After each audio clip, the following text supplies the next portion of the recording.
Hello, everybody.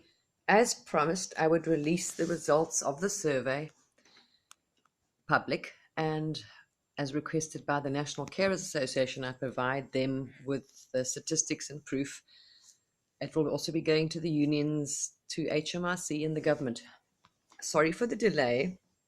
As I said, it's taken me over a year now of research, gathering facts, listening to people's stories, evidence, completely independently, no bias.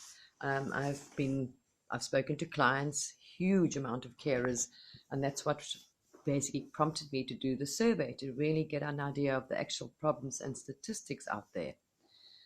So I have now finished the survey. I have gathered a huge amount of stories, evidence, proof, facts, and spoken to an enormous amount of carers. The delay in me releasing this publicly was basically due to Brexit, due to the problems going on in the House of Commons. I didn't think it was good timing to release it. There's too much distraction, too much was going on, and no one was paying attention too much else at the time. But there's been a big demand for the facts, and a lot of people are waiting to see the proof and statistics and hear the evidence. It's been quite a journey. It's been quite distressful actually listening to a lot of the stories. It's been an eye opener. Incredible statistics, and it will help the government a lot. I've uncovered modern day human trafficking, or slave labor, as you would call it in these days, exploitation, abuse, a huge amount of risks that we are putting our clients in, the actual care and what's actually happening on the ground. It's been beneficial for me in the fact that most people assumed I wasn't British. So, as we'll know, we have a huge amount of foreign carers out here doing live-in care. And it's something that seems to have gone under the radar. After speaking to ACAS, I've spoken to HMRC, spoken to Care Quality Commission, and numerous carers phoned them. And it seems to be an area that's gone under the radar, and people are not aware of it. The legislation seems to found a loophole. So this has now created a massive amount of exploitation and abuse.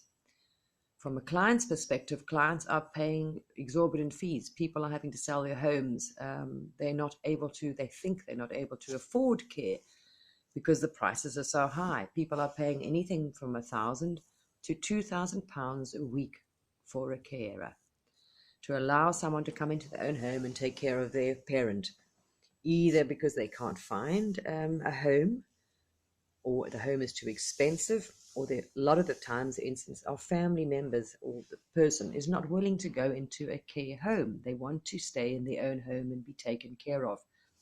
So this is a sector that's grown. There are hundreds now of companies operating in the UK providing this service, and it seems to have gone under the radar because it's been operated where the people are being provided the care in the actual person's home.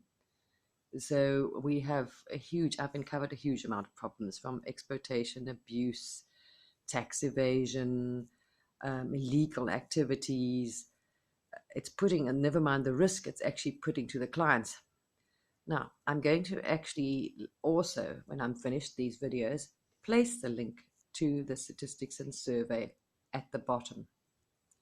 But because it's so long for me to go through and break down the whole story and what I've uncovered, and I've spent over a year now gathering facts, proof, listening to stories, testimonies. A lot of people want to be anonymous. A lot of people have spoken to me, obviously, to protect themselves, fear of retribution, fear of comeback, fear of losing their job. It's a huge amount of intimidation. There's actually a massive amount of money. It's a huge money business. It's a big money making. So everybody is jumping on the bandwagon, wanting to make money from the massive need and demand for care.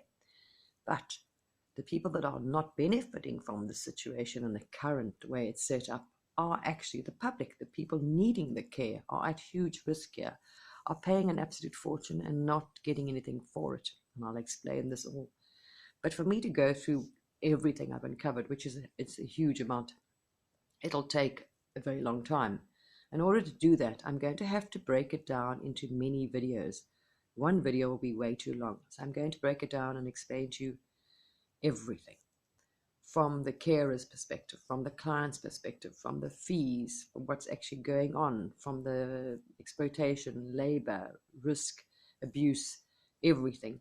To cover this all, to give you a very good picture of the industry, what's going on, how it works, what they're paying, where the downfalls are, every single thing. So I'm going to do it in a number of videos in order for me to get the message and the facts and the proof out there and give you the actual statistics, which has been fantastic having the survey. It's quite a comprehensive survey, and no one has done one. I see the National Carers Association did, but not in such detail. So I'm going to be providing them all, everybody, with the facts and with the statistics, so we can actually take action and fix this problem and protect the people. And most people don't realize they can actually get affordable care, and they can save almost half the amount of money. So with that, I shall get started, and I shall be posting my videos in sections and going through each with the statistics and the proof. Journalists, HMRC, and I'm sure people in the human trafficking side will easily see where I'm coming from and realize and the actual risks.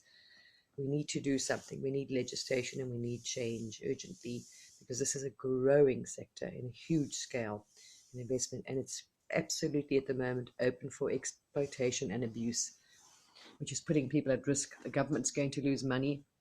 I see we've actually got petitions going around now for free care for everybody, which most people, if they realize there's nothing free in life, the taxes have to come from somewhere.